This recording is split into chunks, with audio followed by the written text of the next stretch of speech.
Hello friends, welcome to Swathi credit things. అందరూ ఎలా ఉన్నారు? బాగున్నారా?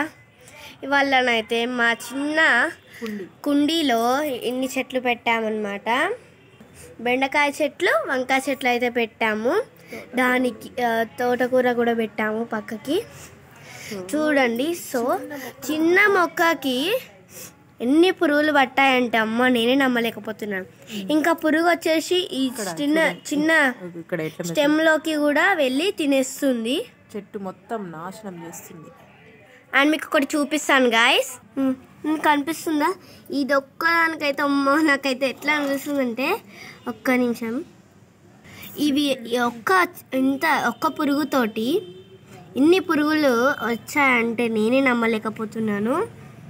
చూడండి, అమ్మో ఇది అయితే చాలా డేంజరస్. గ్రీన్ కలర్ ఇవన్నీ చెట్లన్నిటికీ స్ప్రెడ్ అవుతున్నాయి. స్ప్రెడ్ అయ్యి చెట్లన్నిటిని ఖరాబ్ చేస్తున్నాయి. సో ఇలా మా పురుగు రాకుండా మా వెజిటేబుల్స్ చక్కగా పెరగాలంటే వీటికి ఏం మందు వాడాలో మీరు కామెంట్ చేయండి. మీరైతే వెజిటేబుల్స్ చక్కగా పెరగడానికి, హెల్తీగా ఉండడానికి ఏం మందులు వాడతారో మాకు కామెంట్ చేయండి.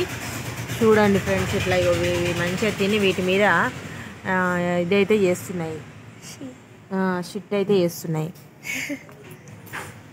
అలా గైస్ చూడండి. సో మేము ఏం చేయలేక ఇలా వీటన్నిటిని తీసేస్తున్నాం, మళ్ళీ ఇంకొక దానికి తగలకుండా ఉండడానికి. ఈ పురుగు